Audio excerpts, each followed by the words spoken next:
I have a box. And me. I'm here this week, and Ryan is gone. This box comes to us all the way from Germany. Oh, this is from Dustin. I won't say his last name because he probably wants a little bit of privacy. In Berlin. But yeah, he messaged us on Patreon and was like, hey, I have a box. We had a team working in Berlin for a long time.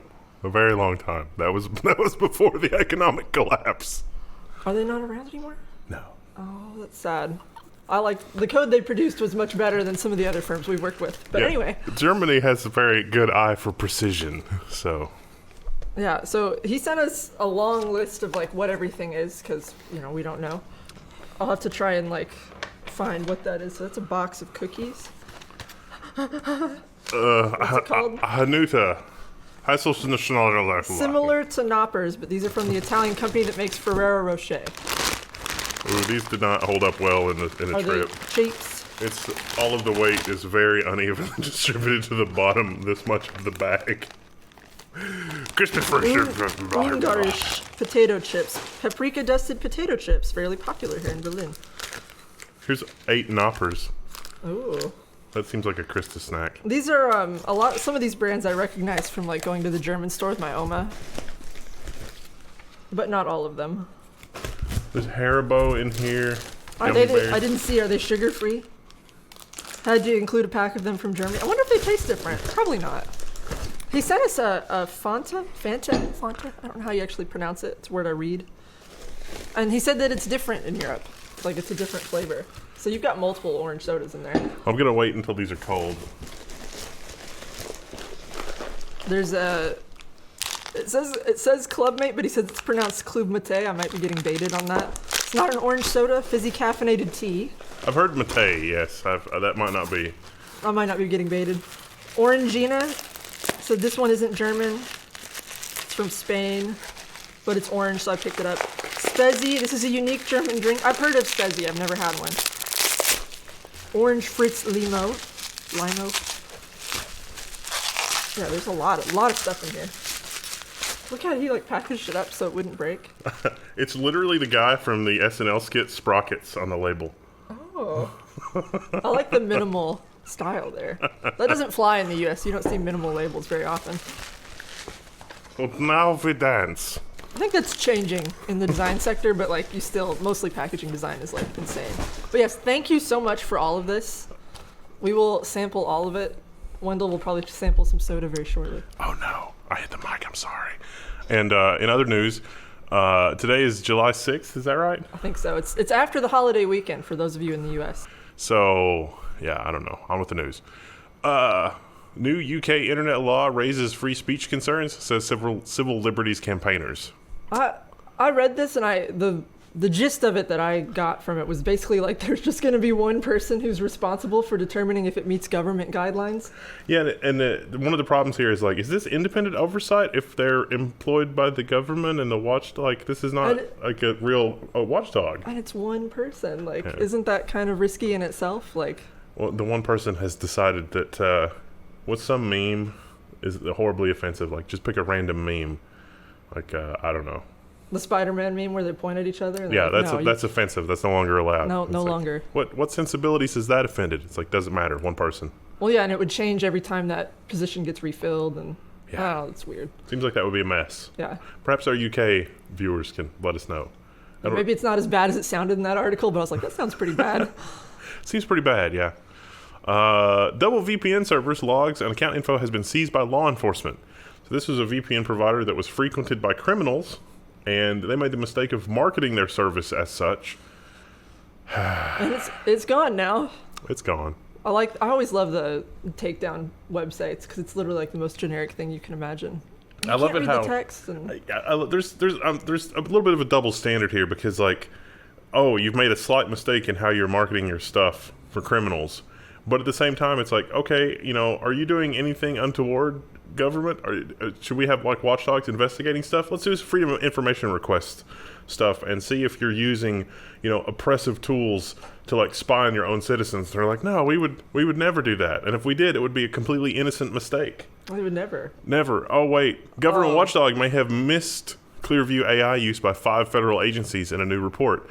So remember Clearview It's technically a commercial tool, not the government, but it hoovers up all kinds of face recognition data. And it turns out the Department of Homeland Security and a bunch of others were using that. There's literally a government watchdog who was like, "No, we're not using these services. That would be unsettling for our citizenry." Oh wait, same kind of standard as like the VPN service. Like, oh, criminals were using our service. Whoops. And is anything going to get done by this? No. No. This is good news. This was the one like piece of good news that I remembered from this section. Are we going to have to pass a law that is like, this company is required to report all of the government contracts that it has through Freedom of Information requests? Like, you, instead of requesting all of the different pieces of government, doing a Freedom of Information request, you can do a Freedom of Information request to a private entity that is dealing with the government, and then they have to disclose all of their dealings with the government. That seems like that would be reasonable. Maybe we should get that changed. Until the government starts paying that private entity, and then suddenly it's like, well, now we're a government contractor. And yeah. Well, Maine has passed the strongest facial recognition ban yet. And so what they were saying in Maine was like, wait a minute, it seems like the state police in Maine are doing an end run around the law by going to federal agencies. That seems weird. So this is an aim to put a stop to that. Maine seems like it has its shit together overall. I mean, I don't know. Some of our viewers from Maine are like, no, it's horrible here, but like they seem pretty reasonable overall. I was like, can we get a face recognition search on the down low? Yeah, sure. No, all of that has to be disclosed and recorded now. So you can't just, do a cooperative thing with it, I guess. I mean, how long will it be before it's like, wow, they put in like thousands and thousands of requests over the course of a month. And then will we do anything then? I guess. That's coming later in the show. If I'd had a good sort, there's a sort where it's like, oh, everything's on the rise. That might be in the business section. We'll wait for that. Ryan's not here because his basement flooded, so. Yeah, we had 5 inches of rain in one day. So it's a little... his basement explode. And his computer, rip in peace. Not great. The Biden administration has barred imports of solar panels linked to forced labor in China's Xinjiang region.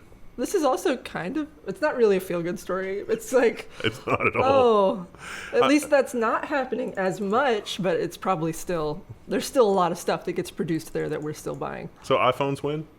Yeah. I think Biden called up Tim Cook and was like, look, I've got to put you on the ban. It's coming. And he's like, you wouldn't. And it's like, well, we're already banning solar panels. And it's like, oh, I need to have my iPhones produced in the Philippines. My understanding of it, and it might have been wrong, was that it wasn't all solar panels. It was just like some made by a certain company, but like... Yes. Realistically, I'm sure a lot of them come through that region, so... There definitely does seem to be a lot of like labor laundering to try to make it seem as though like company X, subsidiary Y, contractor Z, subcontractor X is the one that's doing it. And so by the time you get to, 3 levels of removal, it's like, oh, no, we didn't know that our subcontractor was doing that. That's I've been trying to find clothing that's like, not made by slaves, and they do that same thing. You have to audit the whole supply chain, and a lot of companies just don't do that. Yeah, a lot of the supply chain auditing is also like, we're going to produce the raw materials and store them in a warehouse for 6 months, and the slave labor that produced the original stuff is long gone. Yeah, no record of it. Yeah, it's like, how do you even...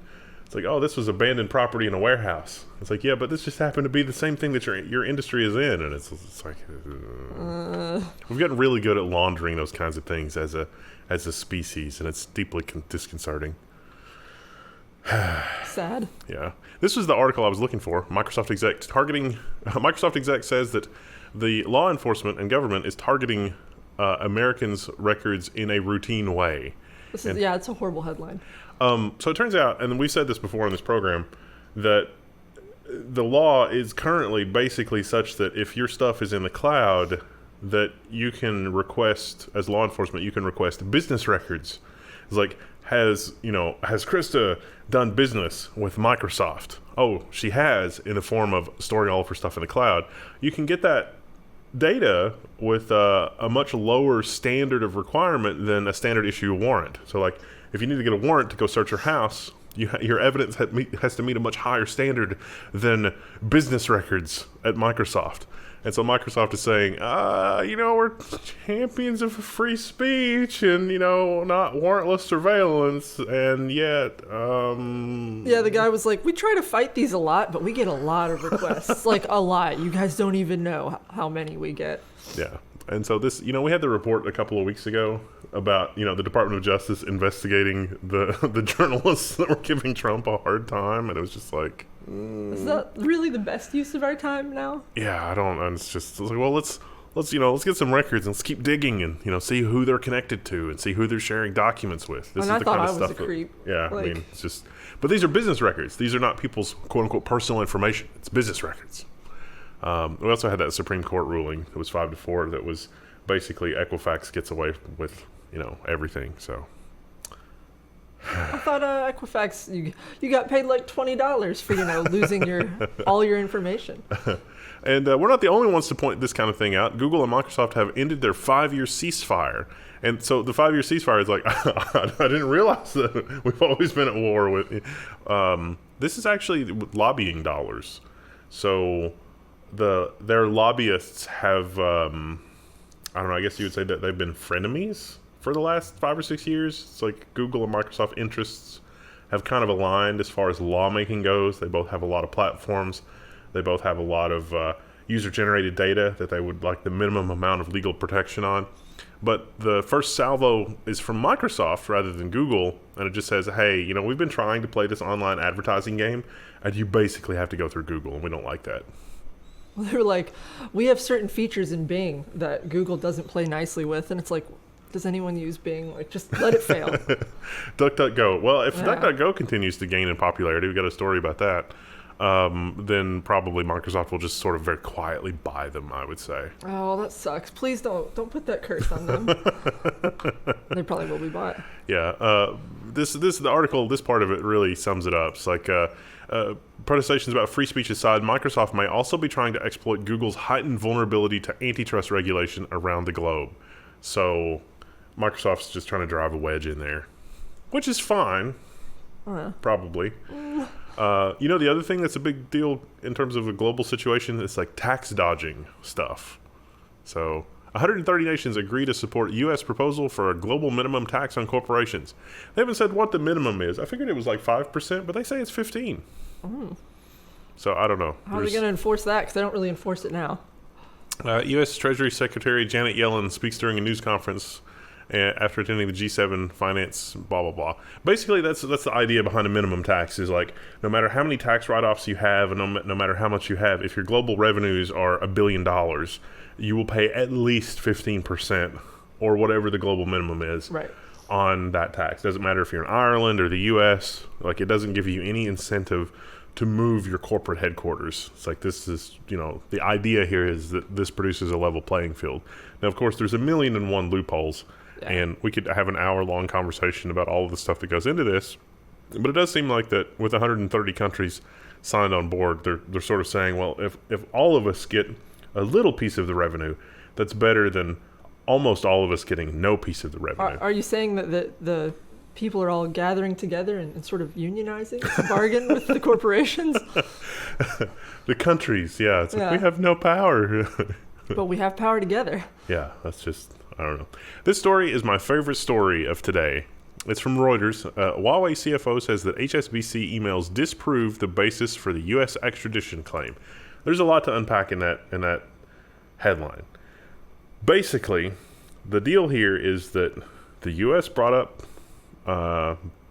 one of the executives in Huawei, Ming, and on charges of dealing with Iran. It's like you were selling stuff to Iran, and it wasn't technically Huawei. It was a company called Skycom, and this is not a super atypical way to do business when you want to do business with a country that you're forbidden to do business with, like Iran. Like, in the State Department or in the U.S., we've got a lot of problem with ransomware now.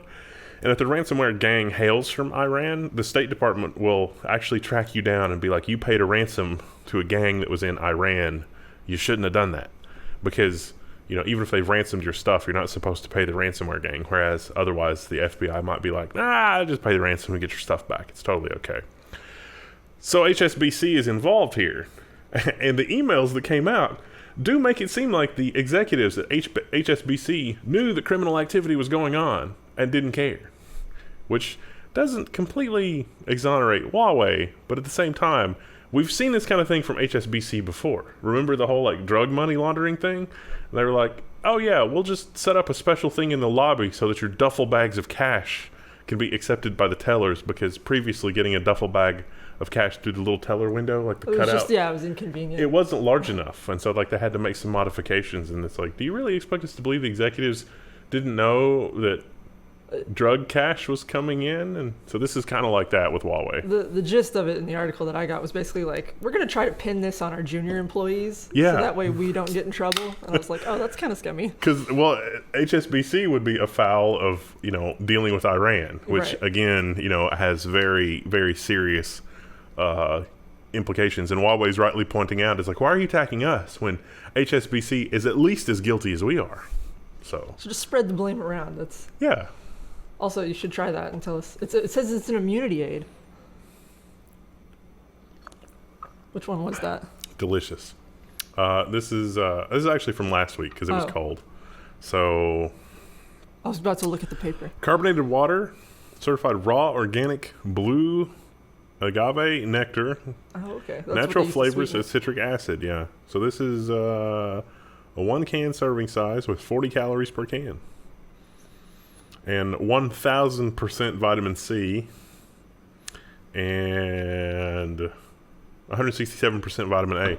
Not bad. it. Is it like a soda then? Because if it's got the agave, it's probably sweeter, right? It tastes like liquid Flintstones vitamins. I don't know about that.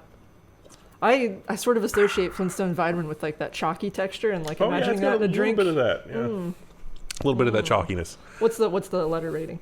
Oh, this is probably a B. B minus, maybe.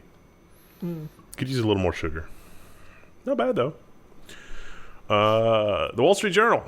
Amazon seeks recusal of FTC Chairwoman Lina Khan in antitrust investigations of company. Is she being recused because she worked for Amazon or has a special interest in Amazon? No. It's because she's publicly criticized Amazon before taking office. That seems like If we ever go into public office, we would have to be recused from everything because we've criticized literally everything. every tech company. Yeah. It's like, I'm sorry, I didn't realize I wasn't allowed to have any kind of an opinion. Well, yeah, and it's like how scathing was her criticism? Was it just like, I don't really like how Amazon operates? And it's like, nope, you can't be anywhere near them. You don't understand what we're doing to revolutionize and modernize the American economy, so you've clearly got a bias. We got some good stories about that later too. Speaking of people that are biased that don't understand how the economy is being revolutionized, the Ohio GOP ends an attempt to ban municipal broadband after protests from residents. This headline is frustrating because they did actually succeed in chipping away. So there are successful municipal broadband deployments in Ohio that came about after people got blind angry with the incumbents in their area. And they're like, all right, you won't run networking at a reasonable price to all of our houses. We'll DIY it. That's what happened in Ohio. And so this was basically to just say, oh, if you're going to do that at a municipal level, that's no longer allowed. And a lot of people were like, they're trying to come back and like the incumbents are trying to come back and do away with the municipal broadband that we've deployed. Oh, hell no. And so they lost their minds. And it was successful. But here's the bad thing. The municipal ISPs are not eligible to apply for state funds to expand their networks and improve their service. Oh, I missed that. Only private controlled, yeah. So that part passed. So if you have a private entity that, like, the success of a municipal broadband demonstrates criminal negligence on the part of the incumbent that had been there, because they're like, we can't, afford to provide service here. And it's like, by its very definition, the municipal service has been able to provide service where they haven't, because the profits have been captured and not reinvested in infrastructure development. Whereas with the municipal provider, they have reinvested and they're operating, not at a loss, and they're providing service. Ergo, somewhere there's a grift. You're being stolen from. It's misleading, whatever. So the municipal companies are in a better position. The private companies have been mismanaged, and the fix is to give them more money to mismanage it. That's never really worked. Since the 90s. Why do they expect a different result now? Because they don't care. So I guess there was like a huge, it wasn't letter writing, 'cause no one writes letters anymore. It was an email campaign, and that's what made them say, oh, it's okay now. But it was like, I think it was like 750 emails they got about people were like, no, don't take my internet away. Yeah. And I bet the reason they did that is because it's like, oh, those people won't care if other people get internet. Yeah. Because they've already got theirs. Yeah. And unfortunately, they may be right. Yeah. Cities build networks when ISPs don't bother. That is exactly right. ISPs have already been paid. All the national broadband providers that we have here in America have already been paid in the form of U.S. tax dollars, grants, and subsidies to the tune of like $500 billion over the last 20 years to build out a nationwide fiber optic network. Largely, that hasn't happened. And I think that's criminal. But moving right along. You get so salty anytime so like that gets brought up. And I don't blame you because it makes it really hard to find like anywhere to live because it's like the first priority is does this have internet? Yeah, it's like electricity, and it's like why are we even arguing about? I don't know if we really need electricity. Electricity's like you need internet or indoor plumbing or any. You know, it's like we don't. I don't know if we need running water. The outhouse is fine. It's like it's not like these industries aren't profitable enough to do that. I mean, come on. The guys from Adelphia, like you really want to get angry, read about the fall of Adelphia. Like those guys just, it's so bad. You have to take a hate nap after this. Yeah, it's just so bad. And finally, no, we've got a few more stories actually. There's actually quite a few. This is a long section. We were lying. The tabs that betrayed us. U.S. agency orders automated vehicle makers to report crashes. So the headline should have been U.S. agency orders Tesla vehicle to makers to report crashes. It applies to everybody, but mostly this is aimed at Tesla. There was like, 33 and then like 25 of them were Tesla. Yeah. And of the 25 that were Tesla, 10 of them were fatal. Well, you get the impression from this that the National Highway Traffic Safety people have asked, hey, how many other Teslas were involved in collisions? And the number is quite a bit higher. But for some reason, it just doesn't get reported in kind of a global way. And so now they've sort of realized, hey, Teslas have all this wonderful telemetry in them. We need that. Which is good. I got to ride in a Tesla recently. How was that? It was okay. I kind of get the hype a little bit, but also they're super expensive. And just like, Elon Musk. I don't really want to support him. There's the Musk of Elon in the cab. Yeah. I was pleasantly surprised about like how responsive the screen was. I still don't think it's like great in terms of like when you're driving because it's like you don't have that feedback of touch like with knobs and things like that. But maybe they could go for gestures on the screen. Like you don't have to look at it, but like you draw an S for high beams or something. I don't know. It's just like an iPad. So it was responsive as an iPad, which was nicer than most touchscreens I've seen in a car. But it was just like, this doesn't seem like this would be great while you're driving somewhere. Let me cast the spell for hazard lights. Yeah. I don't know. I don't know. Ryan added this article, I think, and I don't know. Nikkei Asia reports that China's cyber power is at least a decade behind the U.S. as study finds. Source, that was kind of like they had 3 tiers. This guy, I can't remember the name of the dude who was like putting together a report, but it was like US was in a top tier number 1 by itself, and then underneath that it was like China, Russia, and like a couple other countries, and then there was like tier 3, which was everybody else. It said that China wasn't really good at collecting and amassing data and then performing actionable intelligence on that data. But then I look around and it's like we got the pipeline hijacking and some of the elections nonsense and some of the other stuff, and it's like the social credit score. Doesn't seem like we have a lot of good track record here either. Yeah, it doesn't. I don't really understand the confidence with what they're like. They're 10 years behind us. I'm like, that doesn't. And even if they are, shouldn't we maybe we should just try to scare our officials a little bit and be like, no, like they're gonna get us next year. We got to really invest in this. Look at the ransomware that's all around us. Our basic security is like our internet security is about where like the knob and tube electrical grid was, at the beginning of time. The technology is just hilariously inadequate. Sad. Yeah, I thought that whole report seemed a little weird, but yeah. You know what else seems weird? Kids eating AirTags. The Verge reports that an Australian regulator says that Apple's AirTag batteries are too easy for kids to access, and they might eat them. If your kid is young enough, for that to be a concern. Like, surely you wouldn't have them. Like, you wouldn't need to have a tag on them anyway, right? Like, I would think you would only tag children who are older, who have some level of autonomy to wander around by themselves. Don't eat the AirTag. Yeah, but like, does your teenager need that message? But apparently, in Australia, yes. Yeah. You'd think that would have, because everything in Australia is trying to kill you, that would have, disappeared by now. Like, people would know. Yeah. I don't know. Weird. Wall Street Journal reports that the Binance crypto exchange has been ordered to cease UK activities. That's the world's largest cryptocurrency exchange. Has faced regulatory ire in the UK as well as Japan. So they want them to stop in the UK until they can comply with regulations. And it's indeterminate as to when that will be. A lot of places pick this up to try to drive down the price of crypto. I don't know. The Wall Street Journal reporting on this is really interesting. It's definitely colored by the oldness of the Wall Street Journal, I think. But it also requires a subscription, so because of that. Meanwhile, El Salvador is giving away free Bitcoin to its citizens. But not a whole Bitcoin. No. Just a very small amount, like $30 worth of Bitcoin. It's going to promote the use of their app. And my favorite part of this article is at the end, he's like, there's nothing to lose here. Nothing can go bad. And I'm like, is that true? It seems like it's what China did. You remember China came up with their own thing, and then they were like, we're going to give everybody $25 or whatever just to get people to use it. It seems like that.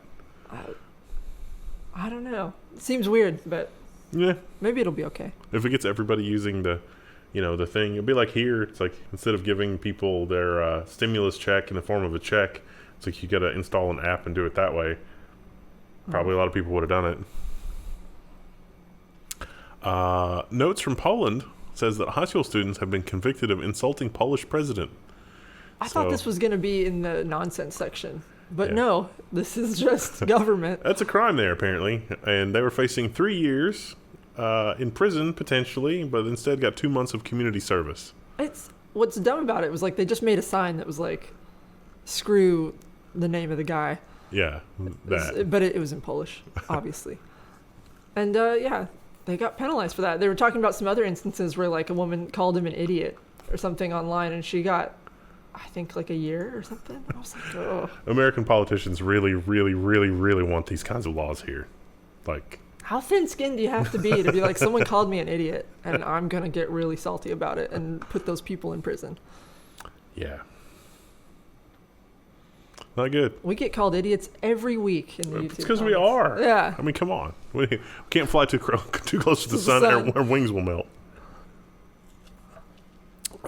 This is disappointing, too. CNBC reports that a judge has dismissed the FTC and state antitrust complaints against Facebook. The judge said, you haven't proven that Facebook is the dominant social media platform. I mean, I guess there's Twitter? I guess Twitter and YouTube, so that's Google. But Instagram, WhatsApp, and Facebook, I mean, those are three major powerhouses. I guess there's TikTok as well. TikTok's what's popular with the kids now. Sheesh. But I wonder what their arguments were. I'm how bad did they argue? Yeah, we need to get a transcript of that because it's probably really funny. It's what do you mean Facebook is not, you don't see it? How do you not? They own 3 of the 6, 3 of 6 of the most popular. I mean, it's case dismissed against Thomas Edison because you failed to prove that he was an American inventor. But it says right here in this history, but no, we don't accept that.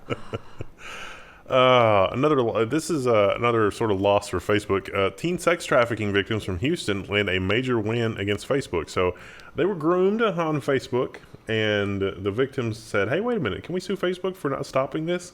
And the Houston Chronicle said, yep. Huh. So I have a feeling this will be overturned once it reaches the federal level. But in this court case, it's not really cut and dry. Normally I would say that no, the messaging platform is not responsible for this, even as reprehensible as Facebook is. But there was some pretty damning stuff in the actual transcript of the case. So I guess so I didn't see the context of it, because I would think by default I would be I might actually side with Facebook in this instance, because I can't see how they would necessarily be responsible for that, but like, what did they? Yeah, initially I was thinking the same thing, but it turns out that a lot of users had reported those users for like grooming type activities. So they had reports on it. They chose not to action them. That makes sense. That'd be like if we had a lot of reports on someone and we didn't action it. Or, imagine like copyrighted material. It's like there's one report that this link is copyrighted, and it's like, kill it with fire and destroy it and whatever. Yeah. And that's so prevalent now that it's like, when you've got an encounter with the police, they'll try to play copyrighted music so that it can't be shared online. Did we have that as a story this week? I don't think we did. I saw that come up like last night on Reddit, and I was like, what? I thought for sure we'd include it. I forgot. It's a boring dystopia. Yeah. Speaking of boring dystopias. Taylor Swift. How do you think she feels about that? TikTok insiders say social media company is tightly controlled by the Chinese parent ByteDance. So remember how we've had reports where it's like, no, they're totally separate entities. No, they're controlled separately. No, we're going to sell this. Is it an American division? CNBC tries to take apart some of the claims and separate some of that stuff. This mostly comes from past employees, though. So I don't know. There's not. I wish there were more substantiation here than just the word of past employees. But we'll see. I don't really get the appeal of TikTok, though I do enjoy it when other people repost like the good stuff. It seems like a lot of TikToks are a lot of work, like a crazy amount of work. It's like, this lasted 60 seconds, but obviously took somebody like a week to put together. Yeah, well, yeah, it kind of reminds me of Vine. Like it's just Vine. Or the sea shanty thing, the sea shanty TikTok, that was pretty entertaining. Yeah, where everybody was doing a different thing in the sea shanty, and it was pretty fun. But yeah, I wouldn't install it personally, but. Facebook keeps getting themselves in trouble over what they promote and what they don't promote and what they block and what they don't block. Well, the markup.org is reporting that after repeatedly promising not to, Facebook keeps recommending political groups to users. Remember when they modified Facebook to say, is this a politically affiliated group? Yes. Okay, the algorithm is not going to promote that. You have to seek that out. We're just going to be a platform for that, but the algorithm is not going to promote that. Well, it turns out, no, it actually still does. The issue is, like, how do they define political group? Yeah. Because, like, if the page is not categorizing itself as such, it would take a while for the algorithm probably to realize what it is. Or somebody has to flag that internally. Yeah, so, I mean, I can't really blame Facebook for that, because even if they're, like, constantly having people go through and look at the pages, there's just such a volume. Yeah, I tend to agree with this one. On the other one, I was kind of initially on the side of Facebook, but then after looking into it, it's like, it's not good. This is just people behaving badly. I feel like they could probably do a little bit more work in terms of like having a couple of people searching these, because one of the groups that wasn't flagged was like Liberty Lovers for Ted Cruz, and it's like, that seems pretty blatantly political. Yeah, it's got a politician's name in it. There's like 3 or 4 things, red flags there. It's like, that's probably political, even though they haven't flagged designated it. Yeah. So yeah, maybe they could do like a search, and it was like, here's all of these terms, like politicians' names. That would. As we talk about our struggles with this kind of thing, it is interesting to see what other countries are doing. China and also Russia, because Reuters has this article. Putin has signed a law forcing foreign social media giants to open Russia offices. If you have more than 500,000 active users on a given day, you have to have a Russian office. I wonder if Linus is going to open up a Russian office. Oh. How many do you think will play ball with this? Do you think they care about the Russian market that much? Twitter, Google, Facebook, Microsoft, all those companies will absolutely do this. Oh yeah, Microsoft I could see, but like I was wondering about like Facebook or Twitter. Well, I was thinking initially it's like, YouTube and Google probably covers Linus, but he's also got Floatplane, and it's probably approaching 500,000 daily engaged users, if not more. And so that would... Will you get a letter from the Russian government that's like, hello, comrade. Dear President of Russia, we are not allowed to talk about Putin on Floatplane. Sincerely, American communist big dogs. Yeah, I don't know. It's weird because Ryan's not here, but it's fine. I keep trying to adjust my glasses because I had them on this morning. I put my contacts in right before I came over here, and I'm like, but it's not. There's nothing there. Yeah, welcome back to the office, by the way. Yeah, weird. The hallway's blue, chat. You guys don't care about that, but it was like green for a long time, and now it's blue. Green and yellow. Yeah. It's not fully painted yet. It's mostly painted. There's a few spots, a little patchy. Oh, the long hallway's not painted at all. Yeah. Only the short hallway. Only when I came. And did he do that recently? The short hallway? The blue hallway. 3 weeks ago. Okay. Because I did have to come in for a client meeting like a month ago. And I was like, I came upstairs and I don't remember it being blue. I was like, did I just not pay attention? But if he just did it a few weeks ago, that's fine. Anyway. What we got tomorrow? Is that it? That's the last story? I think we were saying social. Did we do robot? We're going to probably do robot, right? Robot's Friday, probably. Okay, with nonsense. I think it's probably going to be business and security tomorrow. Okay. Business and security. And, yeah. So it'll be robot and nonsense on Friday. And more delicious Florida's. treats from the fatherland. Hooray! Thanks for watching, everybody. I have to find the thing and stop it. Okay, thanks. Oh, there it is. Hello, chat. It is, I don't know the date. I didn't look. It's Wednesday, July 7th? 7th. 7/7, 2021. Year's halfway over. Anyway, we've got more delicious treats. You should try another soda unless you don't want to open it. I've still got like half of this one. This is a surprisingly effective thirst quencher. Just as a thing, these are caffeinated as well. I was looking at them. Well, it's dark. Coca-Cola is a caffeinated bitter sweat. I think that was a typo. Chocolate developed in Germany in 1935. It's definitely bitter Fliegerchokolade. sweat. It was used by their aviators during the wars to keep them up and ready to fly. It's funny, the emergency ration chocolate was deliberately made to taste bad so that you don't eat it all at once, and that you don't eat it until you absolutely have to have it. That's good. That's got like a coffee taste to it. I like that. Yeah. It's nice. Donka. So good. Oh yeah, we found this in the box, which will be frosted for next time. Yeah, maybe we should cool some of these. So like we're kind of giving you a taste, not really, of like what they're going to be, but we need to cool them first. A name like Orangina would never ever fly here in America. That ain't right. I don't reckon. French fried potatoes. Yeah. So this story is delightful, but I would have gone with a completely different headline for the TechCrunch. It's like we've got this really amazing situation right now where it's like billionaire space flight, but it's kind of like billionaires playing Mario Kart, but with real rockets and trying to get to space. And so everybody's favorite, Elon Musk, right? Elon Musk is going to be the first one to get to space. I mean, he put the guy in the flight suit in the Roadster in orbit, like 2 years ago at this point? I think so. Or a year and a half, something like that.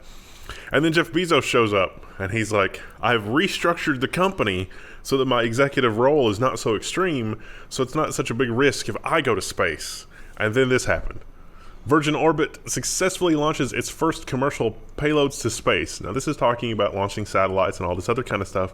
But you know that the other billionaire that nobody ever hears, is right behind. And he, Bronson may be the first one to. He may beat them both. It's interesting. How furious do you think the other two would be if he got there first? There's a conference call happening right now where it's like, no, we can't. I don't care if it's you or me, but we have to prevent him. Player 3 has entered the game. Wow, so exciting. But yeah, he owns some airlines and some other stuff. I don't know. It's a lot. He seems like a fun guy. He lost a bet and had to dress up as a stewardess a few years ago, and that was a fun story. But still a lot of money. Yeah. A lot of money. Yeah, in other business news, Intel launched a new SSD, the Intel Optane SSD P5800X review. Hot Hardware has one. I've got one too. It's insanely fast. If you want to watch the video version of it, watch ours. But if you want to read it, Hot Hardware's article is not bad. It's really insanely fast. The deal with Optane is it's basically more like main memory than an NVMe SSD. NAND flash inherently has, measurable latency compared to memory, and this is about halfway between main memory and an actual SSD. So like using the computer and launching applications and crap like that seems really fast. It's really weird because this comes at a time where Intel and Micron are not working as closely together on the silicon that's in this, And Micron just yesterday announced that they're going to sell their fabrication to their facility that makes some of this to TI. Of course, Intel came out and said that's not going to affect customer production, but it's definitely a very weird situation in terms of like Optane and production and stuff like that. They also launched another like 100-ish gig, 118 gig M.2 Optane, which is not PCIe Gen 4, and it's based on first-gen Optane. This is technically second-gen Optane, but that's the P1600X. But if I'd had my druthers, I would rather get the P5800X by a wide margin. Wide margin. So, yay, fast computer. I don't know. You know what else is fast? Amazon Prime. But Amazon... At a horrible price. Yeah. At what price. cost? Yeah. The Wall Street Journal reports Amazon demands one more thing from some vendors, a piece of their company.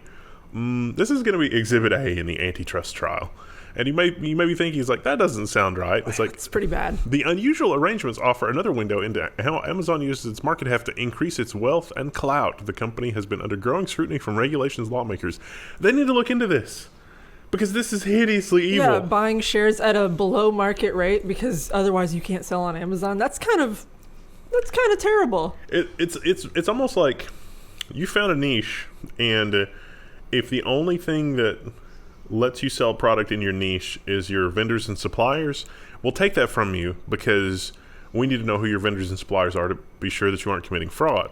And if your company actually legit does have some special sauce that we're unable to replicate internally, and we decide you like it, we're going to buy it from you.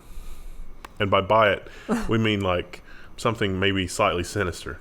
Buy it at a reduced market cost because you're between a rock and a hard place. You need us, and we technically don't need you.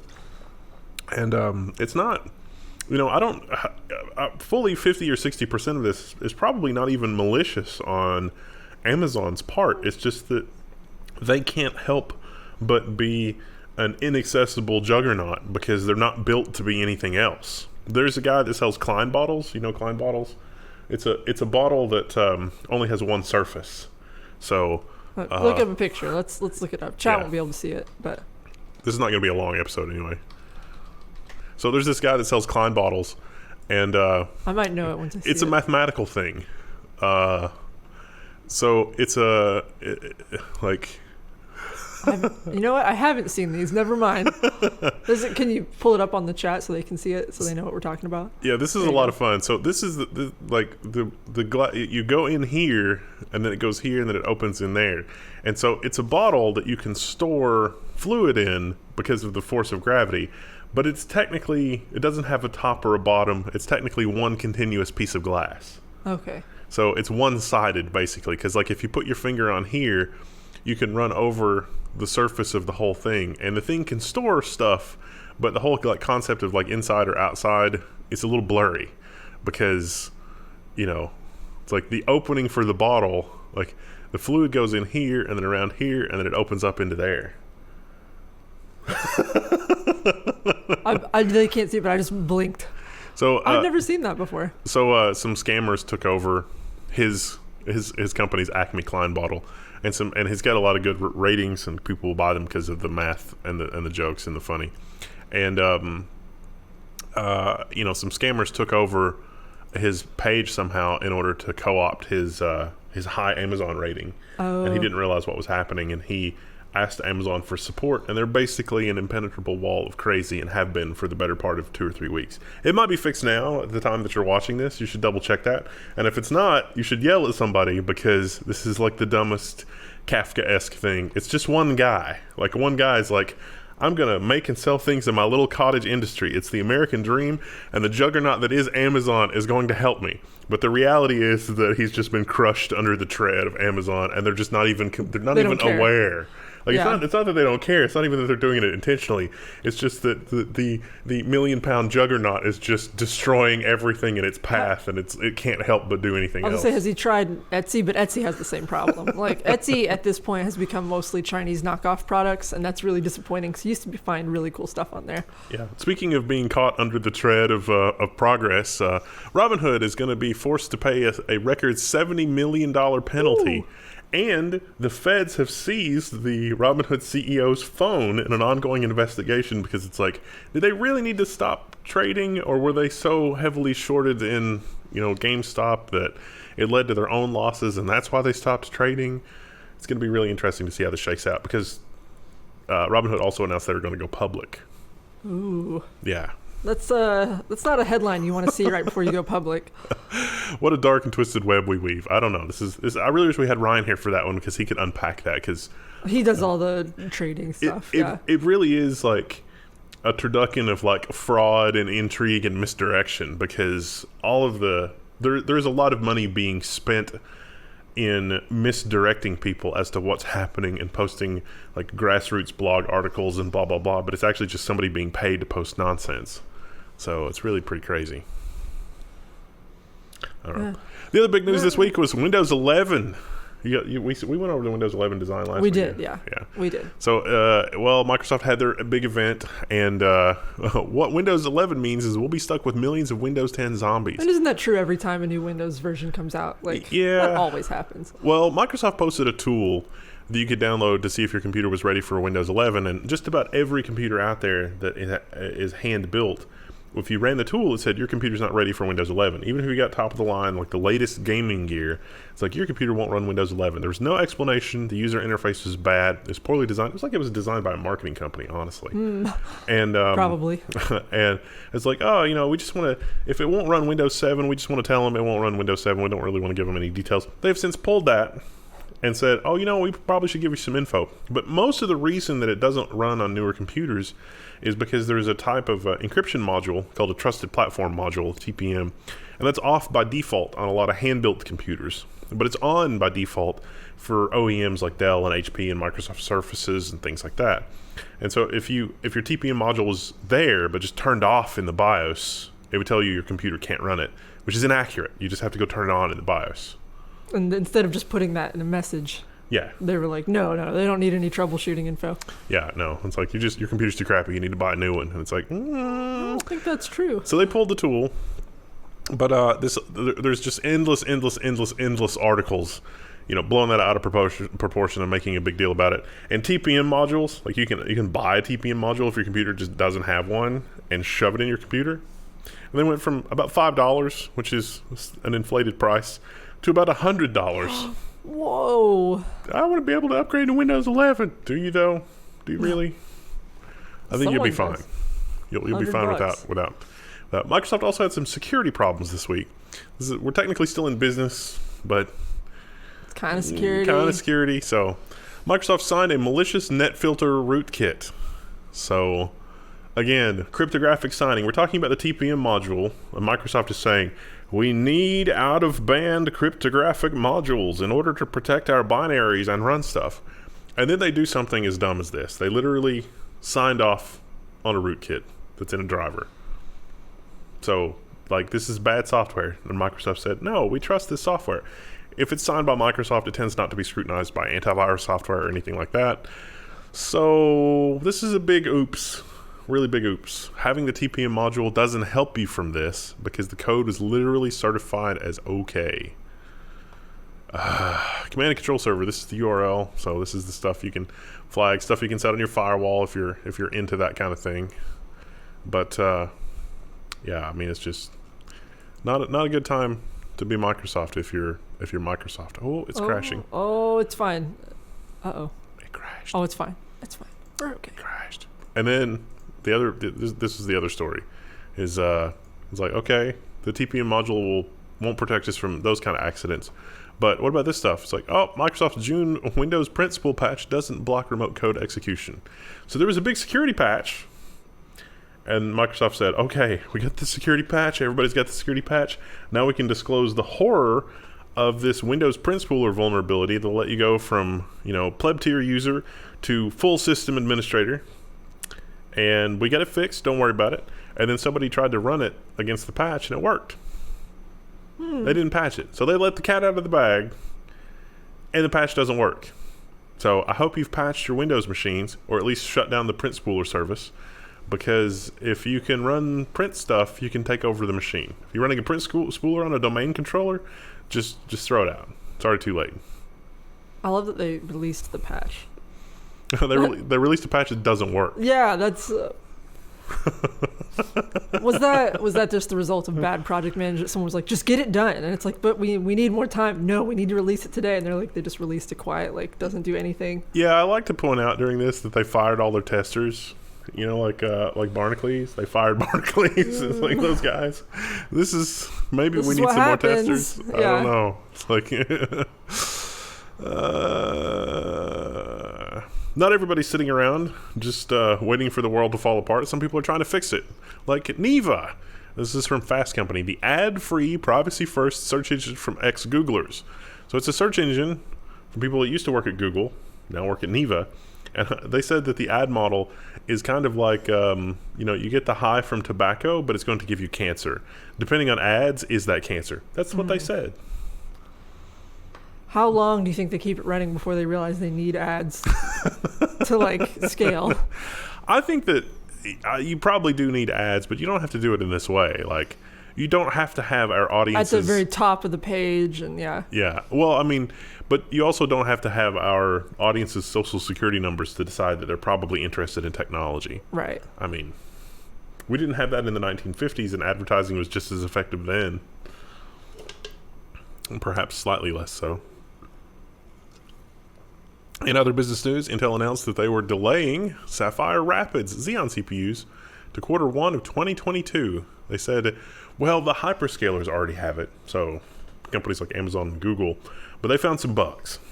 So we're going to fix those bugs. That was my takeaway. Oh, okay. I was going to say, is that shortage related or? No, Intel, it's a new product. Like Intel's got to really pull out a lot of wins. Usually they're used to doing things in a very small and kind of incremental way. But, AMD is just, well, not just AMD, ARM as well. Between AMD and ARM coming at them from both directions, just, They're just getting picked on at the playground. They're underneath the swings, and AMD, it's just kicking them. Yeah, it's like, Intel's always been the like very slow, carefully considered stuff, and all the other companies are just flailing their arms and like, hey guys, what if we tried this? Oh, that worked. What if we tried this? Oh, okay, that works. And they're just, it's messing up their what is typically a very contemplative approach to things. So they gotta move a little quicker. And get a little more chaotic in this market. Maybe the cracks are showing a little bit in moving that, but that's fine. But who else is just flailing their arms about and moving chaotically through all kinds of different business models? Elon Musk, and he says the total investments in Starlink are going to reach 20 to 30 billion. Wow. He's like, well, I guess that's a lot. This is in Barcelona, but people have been signing up for it like crazy. Which, if you could get fiber in your area, would you even bother with Starlink? And the answer is no. Yeah. He capitalized on a gap in the market, and it's paying off big time. Meanwhile, the incumbent ISPs are like, well, that should be illegal. That's not fair. That's not fair. Well, you had your chance and our tax money to get it done. There comes that hate nap. Yeah. Also with the Windows 11 thing, Microsoft has rolled out a visually updated Office preview plus native 64-bit Office for ARM. So, not to be forgotten, Qualcomm and ARM are still working on things. And, or Qualcomm and Microsoft are still working on ARM things. And so this native version of Microsoft Office might run really well. I'm waiting for newer ARM hardware. The first round of Windows ARM hardware was designed to be low cost. I'm waiting for Microsoft and Qualcomm to come up with something that is high fidelity user experience, because that's what Apple's goal was, and now everybody's like, oh man, we should have gone for the high fidelity user experience to show how much better it was than x86 and not focus on like the cheaper aspect. I don't know. There's a place for cheaper stuff though. Not really. Not if I have to suffer through using it. Think about like, the really, really, really cheap, toy tablets versus like using your iPad. Yeah. The difference between using the pen on the Microsoft tablet versus the Apple tablet, I was like, wow, this is a big difference. It's so much more responsive. It behaves like a normal pencil.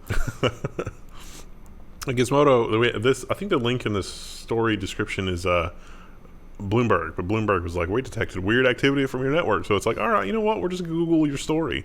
And so here's Gizmodo's version of that story. Sam Altman's WorldCoin will give you crypto in exchange for your eyeball scans. But why? That's definitely not going to be used for nefarious purposes. Definitely not. That's fine. Or purposes that you didn't intend. I mean, come on.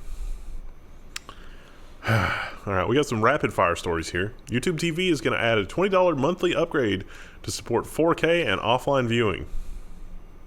Did anyone ask for that? Floatplane.com/level1 text. Patreon, you got /level1. You got some different options there that maybe are better than YouTube Red. I'm just saying. So store.level1text.com. This one will probably get overturned, I hope. The Korea Economic Daily reports that Netflix has lost its first ever court case over network usage fees. So an ISP was trying to charge Netflix extra money for its customers wanting to access the Netflix website. Why does everyone always target Netflix? Well, they use a lot of bandwidth, but it's because they have a popular product. Right. It would be like flour companies targeting Duncan Hines because people are buying their flour to make cakes instead of cookies. Just, it's like clearly... It's always Netflix, never like any other video provider. Yeah, it's like clearly, and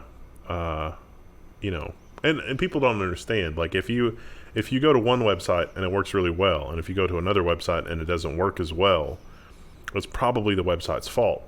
But if it were possible to make it clear to the end user that your ISP is throttling Netflix, and you had a choice of more than one ISP, no user would choose the ISP that's throttling Netflix. Right. Because you pay for internet, you expect it to work for everything. Yeah, you can't. It would be like paying for water, and then you get a surcharge depending on what you use the water for. Yeah, you use this to water your pumpkins twice today. That's not okay. My pumpkins are doing great. That's an extra $10 fee. Oh, the pumpkins? Yeah, they're doing good. Well, they were kind of like suffering over the last week because it was really dry, and then we got 5 inches of rain yesterday, and now they're doing great. They're exploding. Yeah. Yeah. If they could choose search engines, if they cared about such things, I feel like they would probably choose DuckDuckGo. I chose DuckDuckGo. Millions choose simple privacy protection with DuckDuckGo, which is Bing. It's rebadged Bing, mostly. This is why you don't meet your heroes. I could have lived my whole life without knowing DuckDuckGo was also Bing. Privacy is freedom. It treats people like people, not like data points. So naive. Yeah, I mean, it's marketing copy, but I still use it. Oh, okay. Moving into security. An email sent by One Medical exposed hundreds of customers' email addresses. So this was basically like the old, they had a picture. Where did the picture go? This might be on the Twitter. They accidentally used the 2 instead of BCC, and so all of their customers, and that's not okay if you're working in the medical field. It's like, hey, we've got a brand new catheter for you if you want to check out the new model, and it's like, oh, wow, the President of the United States is on this mailing list. It's not okay. 9 to 5 Google reports. Carrier caught injecting an SMS ad into Google's verification code message, and it's been updated with a comment from Google. It's like, definitely that was not us. Blah blah blah is your Google verification code. SMS ad. Keep the hackers at bay. Get a VPN today. So their cell phone provider was inserting ads into their SMS messages. Wow. Needless to say, Google was saying that wasn't us. That was the phone provider. Too. Yeah. That's not okay. Why is that not okay? You have advertising everywhere. We should be able to monetize that. This is the world we find ourselves in. First glimpse of Abu Dhabi's facial recognition scanners for the Thing in action. So they're setting these up at malls, bus stations, mass transit, and the airport. How does it? I didn't see this. Or what? How does it work? It checks your temperature, heart rate, oxygen level, and some other stuff just as you walk by. So it's just it's a temperature gun, really, because like everything else, probably. Yeah, it's like not really. You might be sick. Go home.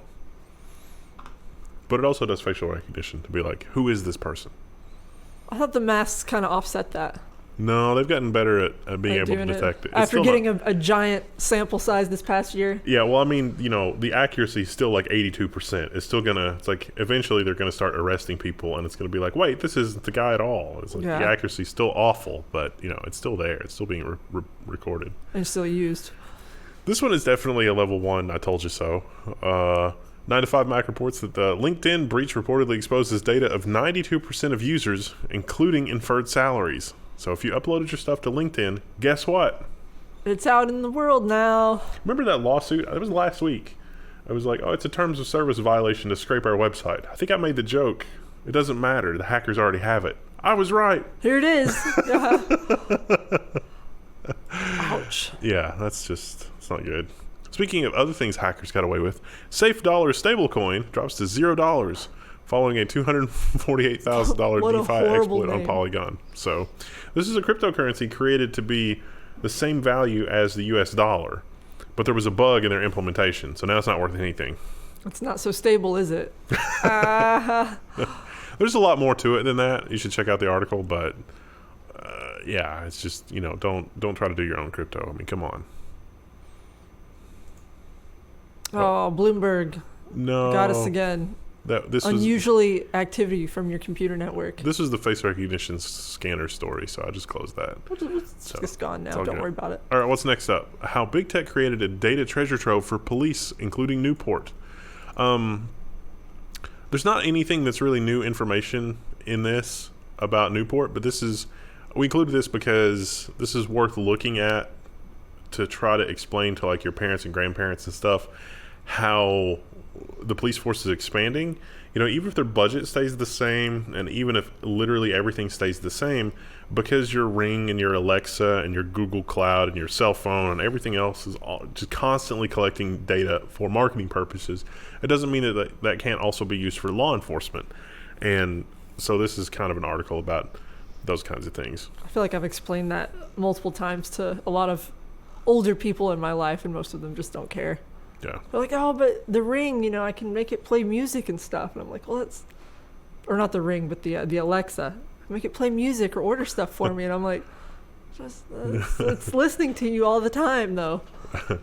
And of course, the one side of that is, don't use any of that technology or don't have it around when you are committing a crime.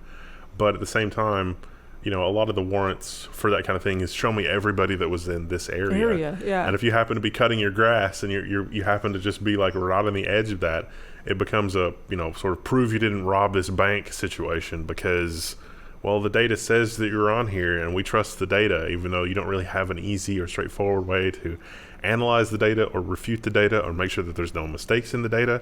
Did they return the thing for the right time in the right place? What other corroborating evidence is there? A lot of the time we trust the technology when really we shouldn't. And it becomes a giant headache. So, I don't know.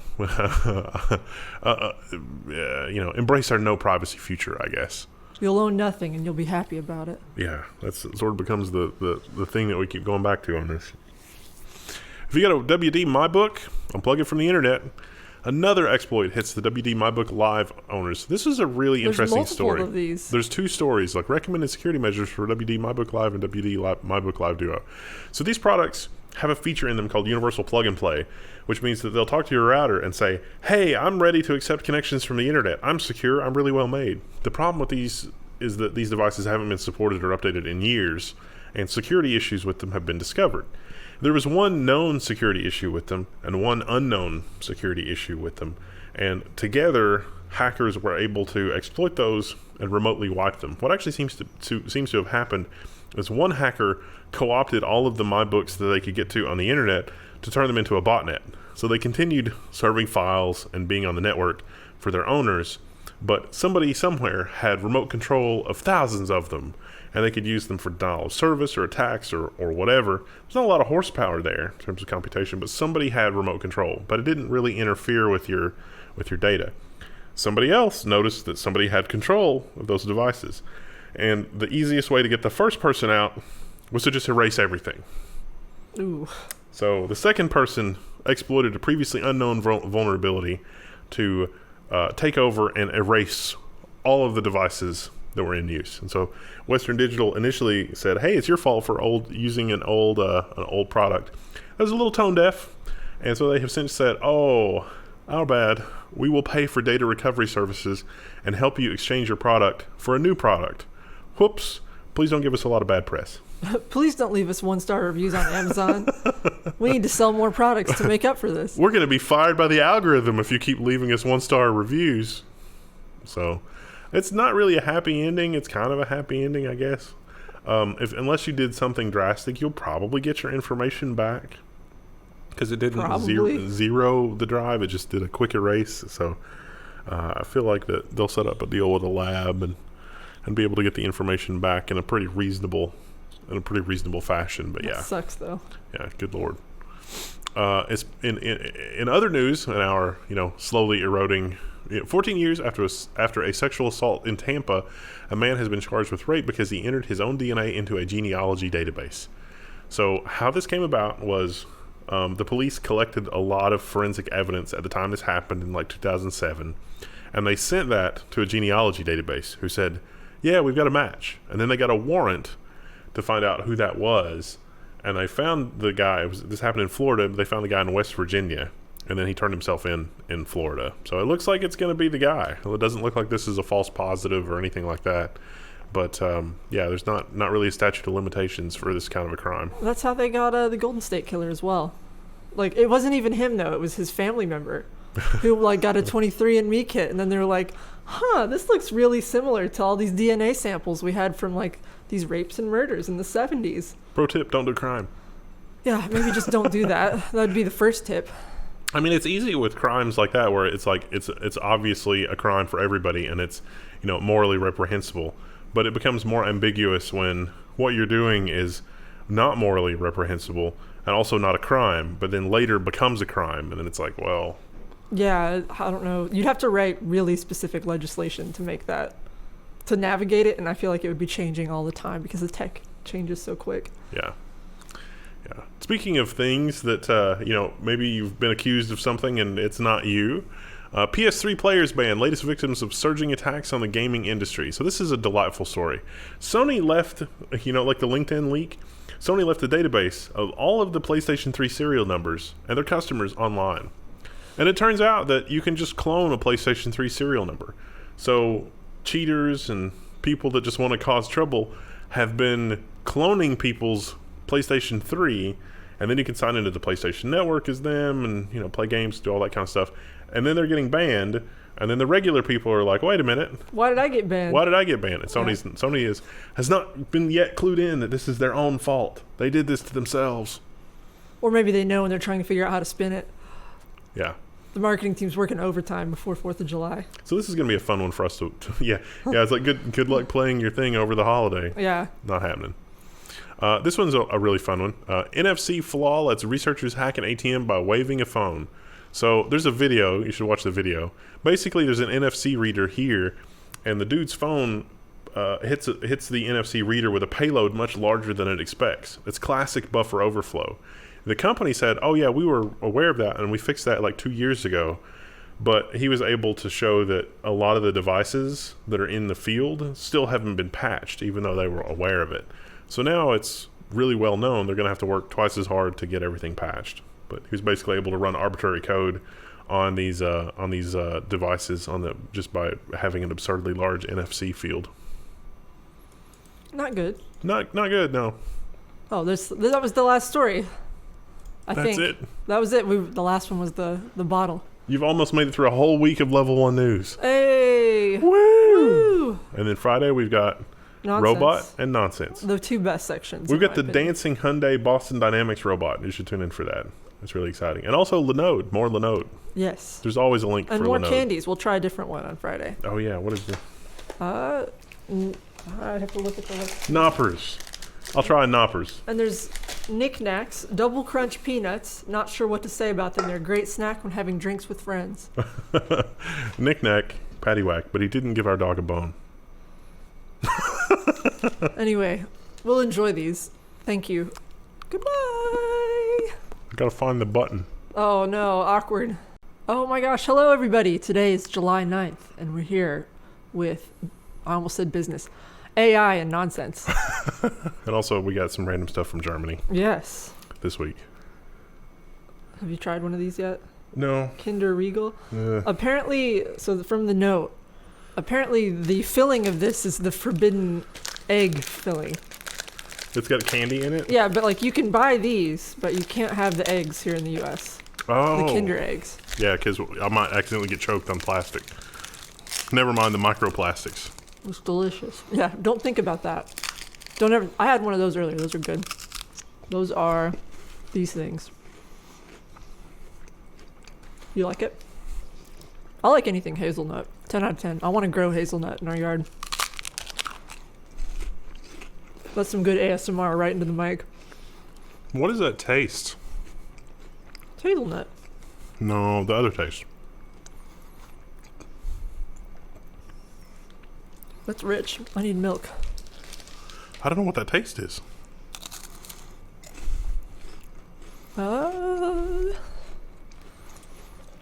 Let me read the ingredient list. No, it was this one. This is what I have. Oh. I had a Nopper. Oh, never mind. That's something different. I just remembered what that taste is. It's Milk Duds. Oh, okay. Definitely a Milk Dud. With like a stroopwafel on top. Anyway. Called them chocolate-covered hazelnut s'mores, but with milk cream instead of marshmallow. Milk cream. That's what it was. It's Milk Dud. Oh, so good. I'm so sorry. They all get to listen to that crunching. We'll have to post a timestamp. Like, skip to here if you want to get past the crunch. Forget tech news. Let's just switch to an ASMR channel. Yeah. It's totally fine. Speaking of companies that have maybe done some different things in a different direction, Microsoft and OpenAI have a new AI tool that will give coding suggestions to software developers. There's a lot of stories about this. This story doesn't cover it. Well, mostly doesn't cover it. They trained it on a lot of GPL code. So, if you want to look at this in a really harsh light, you might say that's license washing. So we got a lot of open source licensed code. That means that if you incorporate that code into your product, you also have to be an open source license. Not necessarily, depends on the license. But they trained it on a lot of code that is licensed that way. Is the resultant AI covered under that license? Are the licenses even compatible? Did any of the licenses say this is forbidden to be learned by an AI? I'm sure there's a lawyer out there who's drafting legal documents about that right now.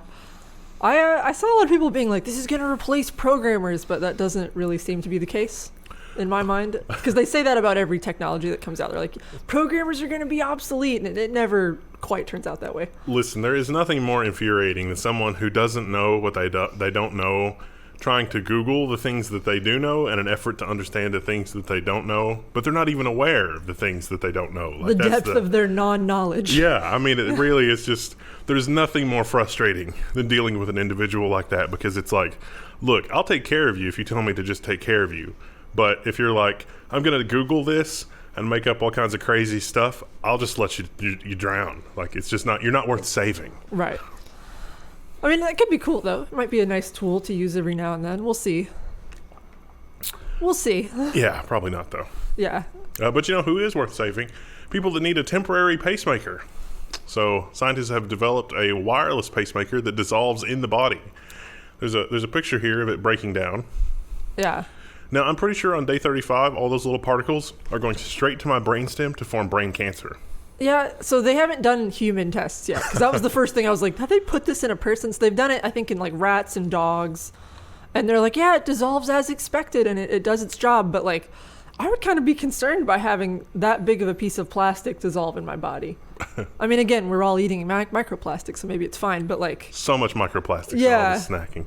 So but good. That seems like that would be something pretty big for your body to attack if it decided it didn't like it. Well, let's just assume the scientists have done their job, and it's just, it's not anything for us to worry about. I mean, they haven't done human trials yet, so maybe when they do the human trials, they'll be like, no, we cannot use this. But I mean, if it works, though, that might be cool.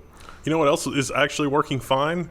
China's space rover. Space News reports China's Zhurong rover returns landing footage and sounds from Mars. I listened to it. It wasn't a good album. 0 out of 10.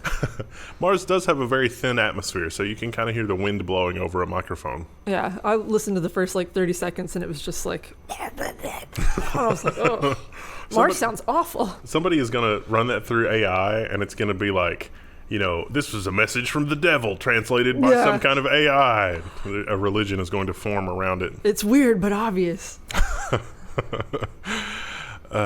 Security robots are expanding across the U.S. with few tangible results. This is, I see these all the time. There was a quote in this article that kind of stood out to me, and it was like, I can't say that this is really doing a lot for our security, but it is making people, it makes areas more controlled, was how it was put. And I was like, the word control was maybe the key word in that sentence. Krista, if you're not familiar with that vernacular, let me translate for you. It scares off the homeless. Yeah. The people will now do exactly what we say, and that is to consume while they're in public and not just exist. There's so many of them. I think we've done stories about this particular robot before, and oh yeah, I think someone came up and reported something horrible was happening, and the thing just rolled away. It was like, oh, sorry to hear that, and just was like, bye. It's like, don't you have an emergency police call box or something on this? I mean, Doctor Who at least had the courtesy to hook up the little phone in the phone box to actually call the police of wherever the TARDIS was. I mean, this one looks quite a bit like a portal robot too, which I always thought was kind of funny. Are you still there? I don't blame you. Just yeah, I don't know. You know what else that British people are not confident in?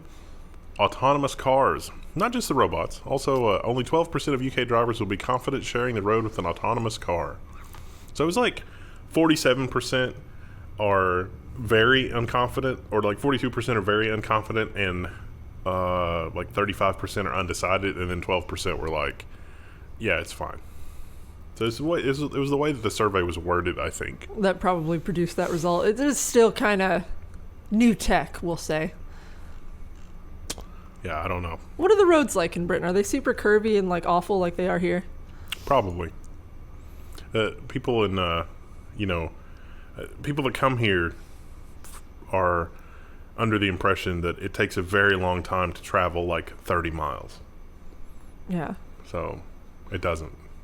I mean, it depends where you are. Well, you can't get there from here. Yeah. The other thing that I've heard about people from Europe, for example, coming to the U.S., they're like, oh, I want to drive from New York to Las Vegas, while I'm here for a week. And it's you don't do that here. That's too far away. That's a flight. Yeah. You know what else is too far away? No, I don't know. That was a good segue. I was just, you have to see this video. And I'm not going to play it, but CNN Business, they only play 1 second of popular songs. Oh, we'll get flagged because it is K-pop, and K-pop is very popular. Well, so Hyundai bought Boston Dynamics, and this is the first thing to come out of that. So it turns out that Hyundai has a really good quote-unquote working relationship with this popular K-pop group. Probably their management. Yeah, so they did this music video, which has got 5 dancing Boston Dynamics robots in it with the arm, and they also have Osimo, which is that's Honda's. They've got Hyundai's walking robot. I forget what it's called. Osimo is Honda, not Hyundai. Yeah, that's terrible. Sorry. But they've got the dancing robot dogs in there, and it really is incredible how far they've come in terms of being able to dance and the choreographing and that kind of thing. Do you know anything about K-pop industry? No. It is extremely insane. Think of our pop industry and then magnify it by 10. Those people are locked in contracts for years. They're owned by the Hyundai Corporation. Yeah, Hyundai owns that little robot dog, but it also owns all of the men in that photo. None of them have the requisite existential dread looking at the robot. It's I'm looking at myself. I'm looking at my replacement. That's me. They just need to put a cool blue wig on it, and then it'll be the next K-pop sensation. I'm pretty sure that was in Cyberpunk. A robot band? No, yeah, well, the band, because that was part of the plot line is getting the band back together. And I think Grimes had a character in Cyberpunk. Oh, yeah. And she was a robot. There you go. Tim Berners-Lee, he has sold the web source code as an NFT for $5.4 million. We were talking about this last week, and we were like, it'll go for $100,000. We were wrong. I don't know how do you justify that? How do you know how much it's going to go for? This is just a wealthy person that wanted something from Tim Berners-Lee, and it was look, I made this thing. It's an image. It's not even the source code, or it's just this little art thing, and I'm going to sell it $5.4 million. Wow. That's pretty crazy. Oh, this one's blocked. There was a really cool video in here, and it's gone. A black hole feasted on a neutron star, and 10 days later it happened again. But not to the same black hole. It was like, that was happening like in this quadrant of space, and then we pointed the telescope over here, and we caught it happening again. And so we were able to sort of determine that because we saw it twice in a row in really rapid succession, we got a lot of scientific data, and things are as we expected them to be. You think the scientists who saw it, were they excited? Were like, oh shit? No, I think there's the same. The scientific community is getting better and better about sharing their data, and so we've seen a lot of really cool stuff around black holes lately. One of the other ones was two black holes merged, and one of the things that Stephen Hawking said is that the combined area of the event horizon of both black holes when they combine will never be less than the sum total of the event horizons. So the new black hole that was confirmed, the new black hole with their 95% certain, had an event horizon that was the sum total of event horizons of the other two black holes area. That's terrifying. Yeah. So black holes would just keep, combining. They're just getting bigger. They're absorbing more dense things. They're coming for you, chat. So yay. If Einstein were still around, he would probably definitely get the Nobel Prize again, because all that stuff that he predicted 100 years ago is coming true. Oh, we're gonna leave this one out because it was sad. That one was sad. This one was less sad. This one's just funny in a horrible sort of way. The Belfast Telegraph reports Limavady. Maybe we have somebody in Belfast that can tell us how we say that. Limavady? Limavady. Limavady. Versailles. Louisville. A man was found with cocaine between his butt cheeks. Told police someone else must have put it there, court hears. Now in America, that might actually be a valid defense because the police do that all the time. Yeah, they really do. But here, that was like, well, that's probably not going to fly. How did you not notice the cocaine in that location? I don't know, man. I just didn't notice. Kitchen nightmare.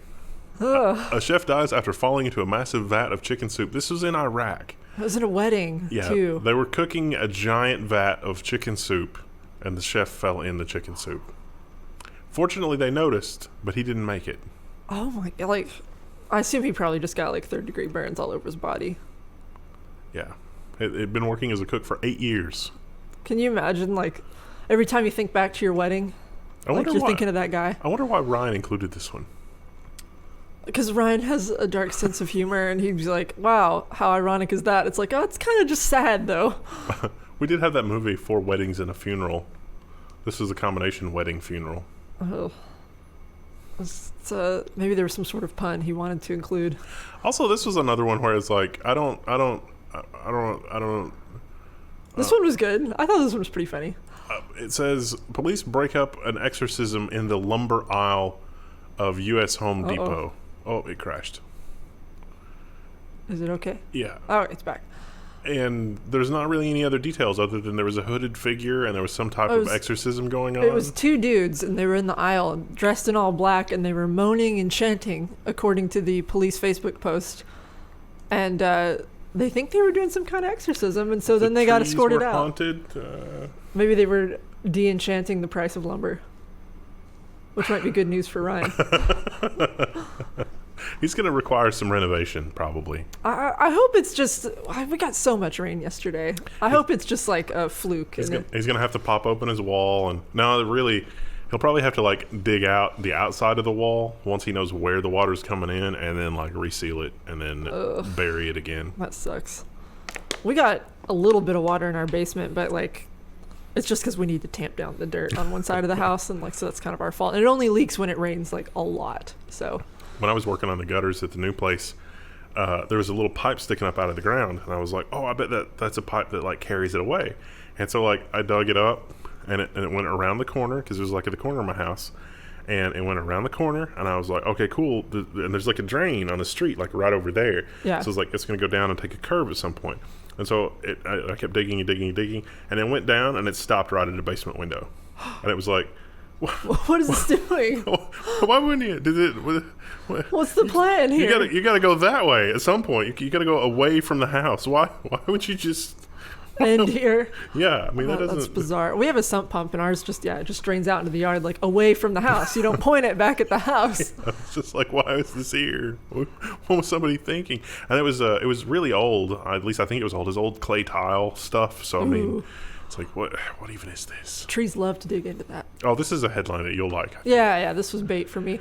Lord of the Rings TV actor has no clue when season 1 ends filming. We've been here a long time. So they're filming in New Zealand, so New Zealand hasn't been locked down like the rest of us. So they were able to continue filming through last year.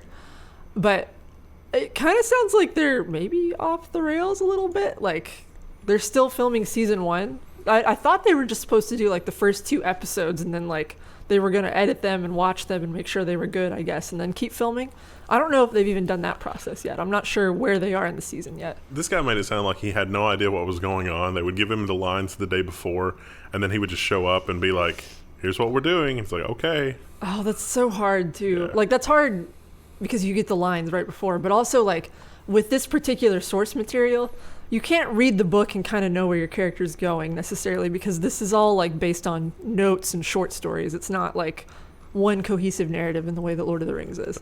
Well, if I would known that my son had just died, I would have acted that scene a completely different differently. Yeah. So, like, hopefully they have good knowledge of the source material and read all those notes, but I bet they probably haven't. And then if they're changing the script all the time, that's probably not great. But $500 million on this. I hope it's good, but I kind of suspect it won't be. We'll see. I might be wrong. I might be eating my words in like a year or two. It's probably going to be bad. Yeah. Like this. This doesn't seem great.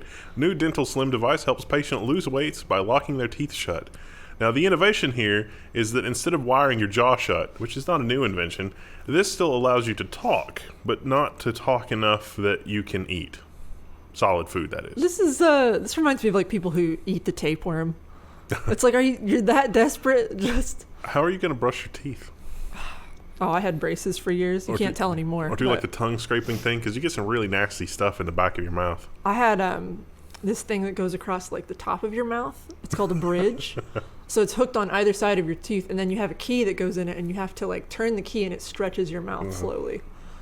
Awful. Horrifying. They come up with some really inventive things that you have to put in your mouth and then brush around. This one seems especially barbaric, but it doesn't accomplish anything other than just not letting you eat. You know, in a modern thing, you can just 3D print new teeth and it's fine. Oh yeah, that's really cool. We should do a video about that sometime. I'm going to do a video on that at some point, because it's like, oh, there's a hole in my mouth, and it's like, and then it's just... There's just a tooth there now. Yeah, it's like, it's just going to... It's a subtractive process. It's not an additive process, but it's basically 3D printing a tooth. That's neat. Yeah. This is also very neat. Try and beat me. A British engineer stacks just 5 M&Ms, claims the Guinness World Record. He spent hours and hours and hours stacking M&Ms and was like, okay, I've got 5. Do we have any M&Ms? I'd be willing to try that, but I don't know that we have any. Probably downstairs, actually. Oh, we should have brought some up before we started recording. I feel like this was added for me. Yeah, I think this was the bait story for me was Lord of the Rings. This is the bait story for you. We haven't done, like, we used to keep the little glass of M&Ms on the desk. I don't think we've got it anymore. It was filled with Tide Pods, but I think the Tide Pods got thrown away, or detergent got so expensive that Ryan raided the remaining. I think the detergent eventually degraded under the studio light, I think was the problem. It started, like, leaking blue in the glass. And somebody cleaned the glass out, I guess. Yeah. There was a reason there were pills in there, and I don't remember what it was now. Oh, and our last nonsense story. Cows escape a meatpacking plant and run loose in a California city. I hope they didn't catch them. I'm sure they did. And they're probably dead now. What was it? It was as a message to their friends. It was Cows with Guns. Is that the song? I've never heard that. It was an oddly catchy... Is that a Weird Al song? No. It was... it's one of the lyrics is something about mouse a tongue, because that rhymes with Cows with Guns. I get it. How did they get out? I missed that part. They were on their way to a meatpacking facility, and they just escaped. They were ungovernable, and they just yeeted themselves out. Yeah, it's like, we're free. You think someone lost a job for that? No, probably not. Although that is about $30,000 worth of steaks. Yeah. So cows are not cheap. Yeah. A lot of good stuff. Well, Ryan will be back next week, hopefully with a less flooded basement. Hopefully, yeah. He's supposed to get some contractors in. Be sure to check out our Linode link below. You get $100 of credit if you sign up and you haven't signed up previously. And we're good with Linode sponsorship through the rest of the year, but it's almost August. And then, probably around the end of September, October, we're going to start up November and the game contest stuff again. So look for that. Yeah. I was talking to some of the people in the forum about doing the Minecraft stuff again, too. They just came out with a cave update, so if we do it again, we'll be on the latest patch. So Linode does have a one-click Valheim server now that is proving to be very popular because they're very fast. So that might be a fun thing you can play with your friends. I don't know. It's really interesting stuff. Thanks for hanging out. Thanks for watching. Thanks for subscribing on Flowplane or Patreon or whatever. We appreciate it. Yep. And we'll see you next week. Bye. Oh, no, I got to find the link.